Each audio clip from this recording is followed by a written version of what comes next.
नमस्कार, आदाब। आप देख रहे हैं एसएस न्यूज महाराष्ट्र। मैं हूं परवीन खान। आपका हमारे चैनल में स्वागत है। आइए देखते हैं एसएस न्यूज की खास रिपोर्ट। को मैं नमन करता हूं।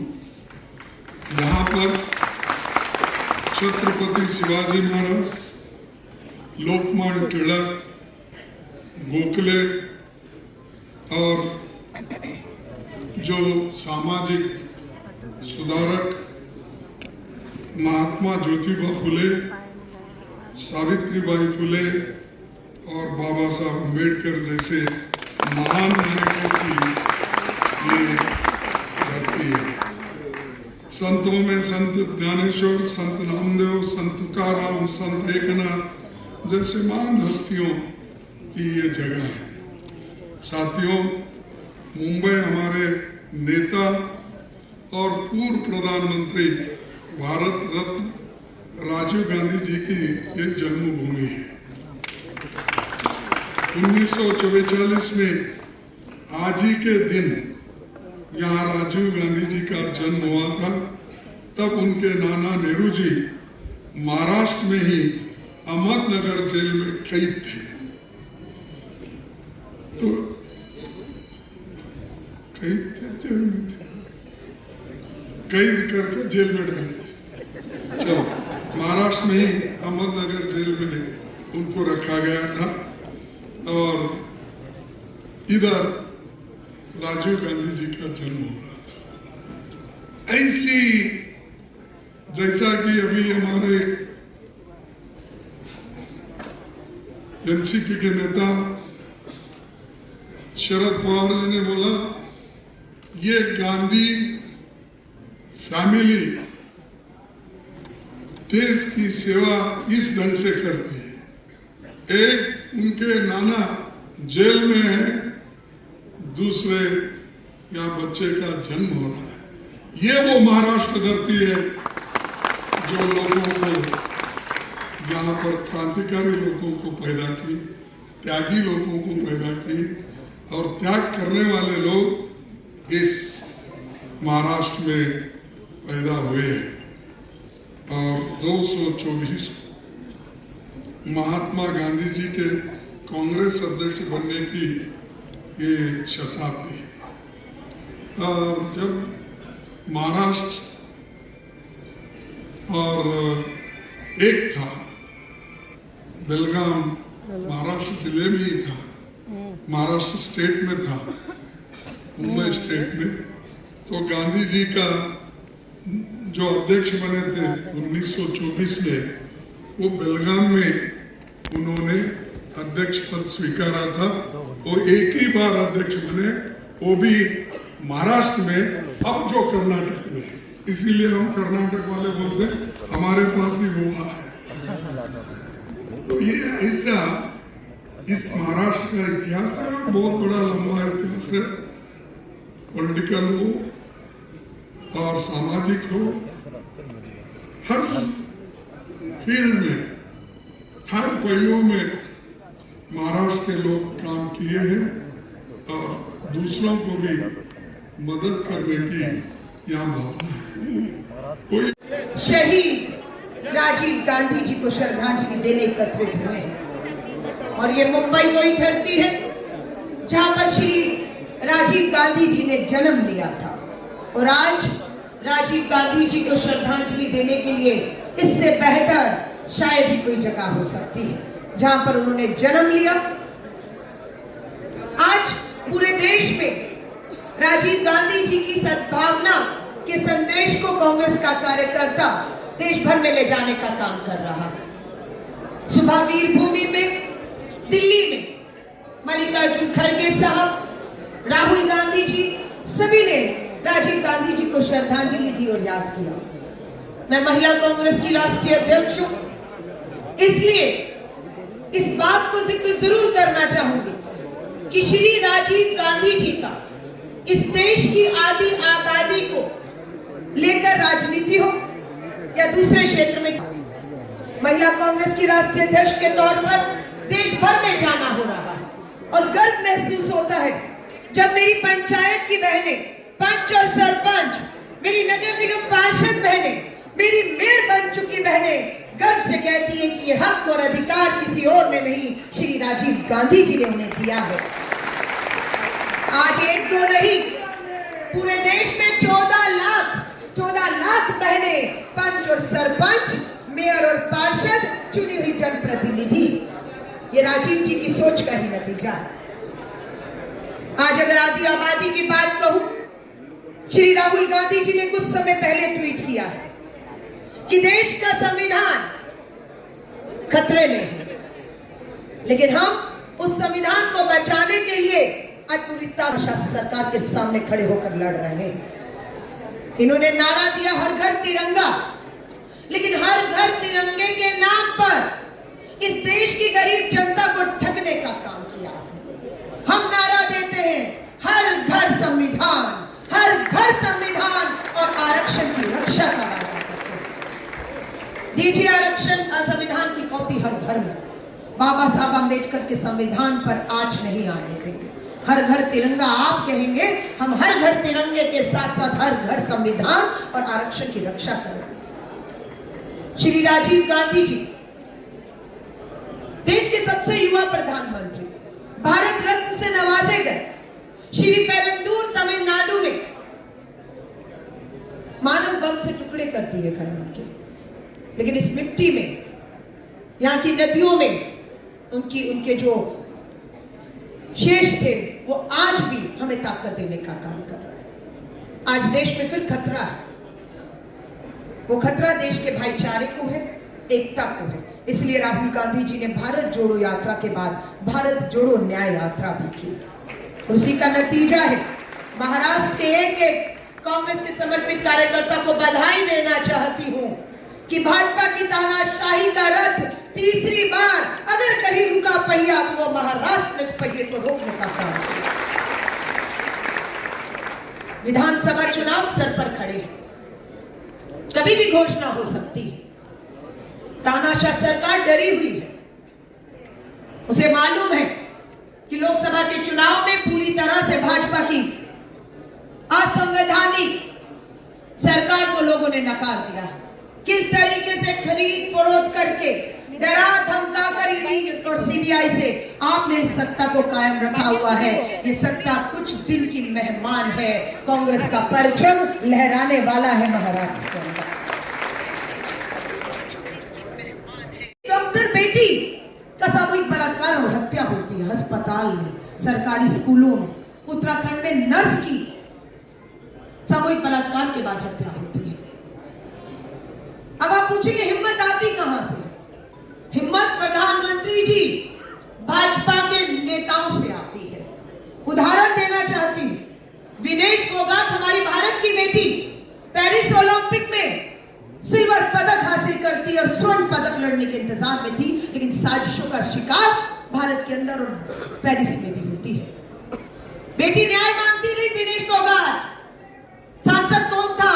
ब्रजभूषण शरण भाजपा का सांसद था। बेटी न्याय मांगती रही, एफआईआर तक के लिए सुप्रीम कोर्ट को फटकार लगानी पड़ी, तब एफआईआर होती है। यहां से अपराध को बढ़ोतरी मिलती है। प्रधानमंत्री जी ब्रजभूषण शरण, कुलदीप सिंह सेंगर भाजपा के विधायक, नाबालिग बेटी के बलात्कार के दोषी उम्र कैद की सजा काट रहे हैं। हमारे बीच में राष्ट्रपिता महात्मा गांधी जी, स्वतंत्रता आंदोलन के नायक महात्मा गांधी जी के पोते तुषार गांधी जी भी हमारे बीच में आए हैं। मैं पूरे कांग्रेस के राष्ट्रीय ध्वज के नीचे खड़े कांग्रेस के हर कार्यकर्ता की तरफ से तुषार गांधी जी का भी यहाँ पर स्वागत और धन्यवाद करती हूँ। गर्व महसूस करती हूँ तुषार जी, 2005 में जब हम लोगों ने दांडी यात्रा के 75 साल पूरे किए, तो एक दांडी यात्री के तौर पर 2005 में मुझे भी चलने का अवसर मिला। और उस पूरी दांडी यात्रा में बापू के दिखाए रास्ते, सत्य अहिंसा का, किस तरीके से हर जाति हर धर्म को, हर गरीब अमीर के फासले को खत्म करते हुए एक सबक लेने का अवसर मिला है। मैं आज सबसे एक ही बात कहूंगी, राजीव जी की कुर्बानियां जाया नहीं जानी चाहिए। खून दिया है इस धरती के लिए राजीव जी ने। आज दुख होता है कि जब संसद में खड़े होकर पंडित जवाहरलाल नेहरू जी उससे पहले मोतीलाल नेहरू जी, इंदिरा गांधी जी, राजीव गांधी जी, इन सब की, राष्ट्रपिता महात्मा गांधी जी की कुर्बानियों को नजरअंदाज करके मात्र सत्ता के लिए उन्हें लगातार उनका अपमान किया जाता है। ये उनका अपमान नहीं है, ये हम सबका अपमान है जो हम सहेंगे नहीं। हम आवाज बुलंद करेंगे और इस संघ की, इस संविधान के खिलाफ हमला हम लोग करेंगे। हम सत्य अहिंसा के रास्ते पर आगे बढ़ाओ। मैं माफी चाहूंगी, मैं सभी से हाथ जोड़ कर कहूंगी, आज बदलापुर की बेटी हो, कलकत्ता की डॉक्टर बेटी हो, या देश के किसी कोने की बेटी, आज कोई भी बेटी इस देश में सुरक्षित नहीं, और इसके लिए हम सबको जिम्मेदारी लेनी होगी। किसी की भी सरकार में अगर ये अपराध हो, हमें चुप नहीं बैठना है, हमें आवाज उठानी है, हमें सड़कों पर आना है। हरियाणा का मंत्री एक महिला खिलाड़ी का यौन उत्पीड़न करता है, लेकिन हरियाणा का मंत्री का इस्तीफा नहीं होता, ब्रजभूषण शरण पे कार्रवाई नहीं होती है, कुलदीप सिंह सेंगर पर कार्रवाई नहीं होती, प्रज्वल रेवन्ना पर कार्रवाई नहीं होती। हमारे यहाँ पर बदलापुर हो या अभी में नई मुंबई में हमारी एक बेटी 6 तारीख को लापता होती है। मैं गई उसके घर में, उसके पिता को मिलकर आई हूँ। 6 तारीख को बेटी लापता हुई, 7 तारीख को माँ बाप थाने में जाकर करते हैं कि बेटी लापता है, बोलते बेटी छोटी नहीं है, नाबालिग नहीं है, आ जाएगी अपने आप। माँ बाप कहते रहे मोबाइल खंगालिए, सीसीटीवी फुटेज देखिए, लोकेशन देखिए, बेटी नहीं आई। बेटी 6, 7, 8 तारीख तक घर नहीं आई। 9 तारीख को नई मुंबई में बेटी का सामूहिक बलात्कार के बाद, हत्या के बाद शव मिलता है। ये महाराष्ट्र की सरकार और पुलिस की नाकामी और निकम्मापन का नतीजा है, वरना बेटी हमारे बीच में सुरक्षित होती। महाराष्ट्र के थाने में मात्र 9 साल की बच्ची लहूलुहान सड़क पे मिलती है और पता लगता है उसका भी सामूहिक बलात्कार करके उसकी हत्या की है। 9 साल की बच्ची। ये खोखले नारे, योजनाएं घोषणा की जा रही है, चुनाव आ गया। मैं अपनी बहनों को कहूंगी, हर भाई हर पिता को कहूंगी, ये 1000 रुपए, 1500 रुपए, अरे हमारी बेटियों को सुरक्षा दीजिए। वो 1000-1500 रुपया तो वैसे आप ही को दे देंगी सत्ता में बैठे नेताओं को, जब वो सुरक्षित बाहर जाएंगी काम और कमाई। नहीं चाहिए आपके 1000 और 2000 जहां सुरक्षा नहीं हो। पहली गारंटी सुरक्षा की दे सकते हो तो दो, लेकिन सुरक्षा की गारंटी महाराष्ट्र में बैठी इस सरकार से नहीं दी जाती। उसके पास समय ही नहीं है कि वो महाराष्ट्र का किसान हो, बेरोजगार युवा हो, ये बेटियों को सुरक्षा दे पाए। उसका सारा ध्यान सिर्फ अपनी सत्ता, अपनी कुर्सी बचाने में लगा हुआ है, सत्ता की मिलाई खाने में आप व्यस्त है, पार्टियों को तोड़ने में, दूसरे नेताओं को पार्टी में शामिल करने में आप व्यस्त है। आप सिर्फ ईडी और सीबीआई के जो मामले भाजपा ने आपके ऊपर दर्ज किए, आप उससे बचने के लिए आज सत्ता के साथ खड़े हुए हैं। पूरी की पूरी सत्ता भाजपा दिल्ली हो या महाराष्ट्र, सिर्फ पार्टियों को तोड़ने में, डराने धमकाने में, भ्रष्ट नेताओं को शामिल करने में, उनके मुकदमे खत्म करने में, उनके करोड़ों रुपए के बैंक खाते जो सीज थे वो समझौतों के तहत खोले जा रहे हैं। कल भी मैं मुंबई में आई, रोड शो हो रहे हैं, ये शामिल हुआ और वो शामिल हुआ। ये तमाशे महाराष्ट्र की जनता समझ चुकी है। महाराष्ट्र की जनता अपनी समस्याओं के हल चाहती है, वो आपके पास नहीं है। ये खरीद फरोख्त की सरकार अब ज्यादा दिन चलने वाली नहीं है। ये खरीद फरोख्त की सरकार जल्द गिरेगी और इसे हम नहीं, महाराष्ट्र की जनता गिराएगी, ये लिख कर लीजिए। अगर इनमें दम होता तो जम्मू कश्मीर और हरियाणा के चुनावों की घोषणा भी की हो। दम होता तो महाराष्ट्र के चुनावों की भी घोषणा करके दिखाते, तब हम मानते। आप डरे हुए हैं, आप डरे हुए हैं। आप इन चुनावों से देखना चाहते हैं कि महाराष्ट्र में हम चुनाव लड़े या थोड़ा और लंबा खींचे। आप चुनाव कराएं या ना कराएं, आपका इस सत्ता से जाना तय हो चुका है। ये तय महाराष्ट्र की जनता ने कर दिया। मैं सबसे बस एक ही बात कहूं, महाराष्ट्र का कार्यकर्ता ये चुनाव लड़ेगा। ये चुनाव आपको लड़ना है और आपको ये चुनाव कांग्रेस के लिए किसी को विधायक, किसी को मुख्यमंत्री, मंत्री बनाने के लिए नहीं लड़ना है। आपको ये चुनाव महाराष्ट्र के लोगों के लिए लड़ना है, उनके साथ हो रहे अन्याय अत्याचार के खिलाफ लड़ना है। और मुझे पूरा भरोसा है जब जब महाराष्ट्र के लोगों ने ठानी है, तब तक उन्होंने वो कर दिखाया। आज मुझे भी गर्व महसूस हो रहा है कि आज मुंबई की इस पवित्र धरती पर जहां राजीव गांधी जी ने जन्म लिया, वहां मुझे उनके दिखाए और बताए रास्तों पर आगे चलकर उन्हें श्रद्धांजलि देने का अवसर मिला है। पर मैं आप सबको कहूंगी, ये उम्मीद टूटे ना, ये उम्मीद महाराष्ट्र का हर किसान, बेरोजगार युवा आदि आबादी में कहूंगी ये कर रही है कि इस बार चूके तो 5 साल का इंतजार बहुत लंबा हो जाएगा उनके लिए। और मैं आपको ये भी कह दूं, ये जो दिल्ली में सरकार बैठी है, ये बिहार और आंध्रा की बैसाखियों पर बैठी है।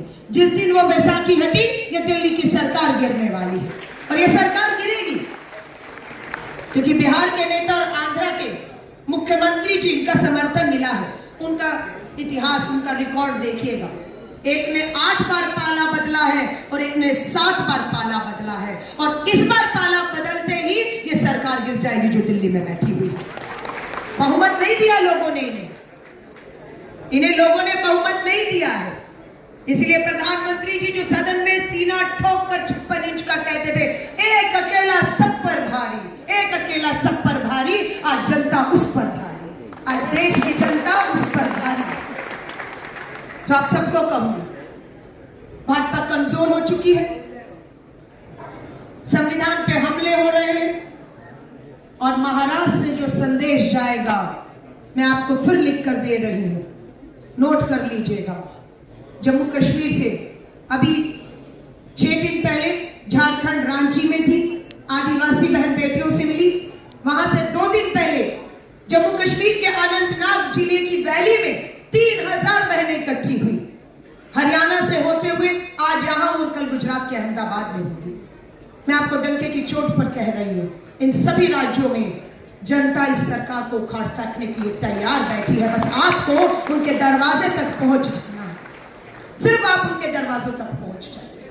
और जिस दिन महाराष्ट्र में ये सरकार गिरेगी, 1 महीने के भीतर दिल्ली की सरकार भाजपा की गिर जाएगी, इसे नोट कर लीजिएगा। आज आपण जागतिक महासत्ता होण्याच्या तयारीमध्ये आहोत। त्यांची जयंती साजरी करण्याचा सन्मान, सौभाग्य आणि योग जो आहे तो आज आपल्याला महाराष्ट्रामध्ये भेटतो आहे।